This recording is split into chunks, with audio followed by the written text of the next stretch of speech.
Барлықтарыңызға қайырлы күн достар. Бүгін сіздерге қазіргі таңда хит болып жатқан карамельный пирогтың рецептімен бөлісемін. Міндетті түрде ауызашарға шайға жасап көріңіз. Видеоны соңына дейін қарап, менің YouTube арнама қосылып, жанындағы қоңырауша белгісін белгілеп қойыңыз. Бізге қажетті заттар: ұн, қопсытқыш, жұмыртқаның сарысы және де қаймақ қажет. Ең алдымен бөлме температурасындағы сары майымызды ұнымызға жақсылап тұрып араластырамыз.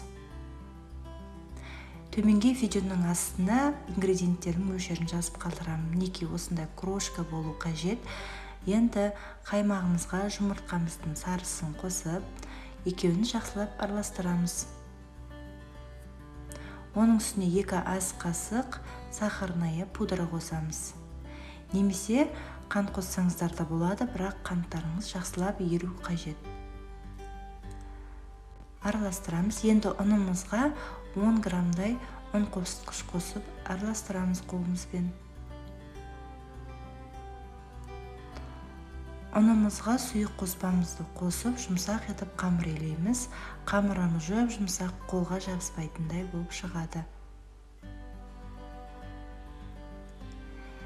Достар, енді карамель дайын болғанша қамырымызды таза пакетімізге салып, тоңазытқышқа қалдыра тұрамыз.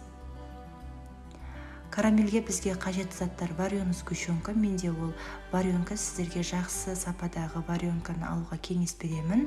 Және де 2 жұмыртқа қосамыз. Жұмыртқамыздың барлығын бірден қоспаймыз. Осылай бір-бірден жақсылап араластыра отыра қосамыз.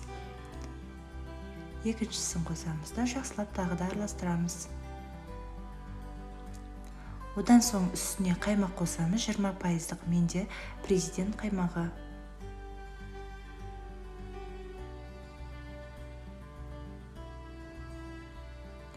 Және де ешқандай қант қоспадым, өйткені сгущенканың өзі тәттісі болғандықтан. Егер де қосқыларыңыз келсе, аздап сахарная пудра қоссаңыздар болады.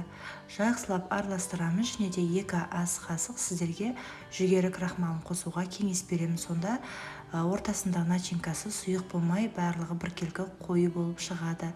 Қамырларыңызды жұқа етіп жайып аласыздар да осылай формаға орналастырасыздар. Көріп отқандарыңыздай қамыр өте нәзік, сынғыш болып келеді. Сондықтан, егер де сіздерге ыңғайлы болса, қолмен де жайып жасасаңыздар да болады. Формаға біркелкі етіп орналастырып аламыз.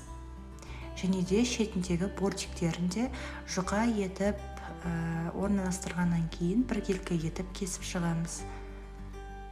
Начинкамызды құямыз да 180 градуста 30-35 минутта пісіріп аламыз. Достар, бұл пирог маған өте қатты ұнады. Нәзік, ауызда еритін керемет пирог екен. Сіздер де ауызашарға міндетті түрде жасап көріңіздер. Барлықтарыңыздың қолыңыздан келеді, ұнайды деген ойдамын.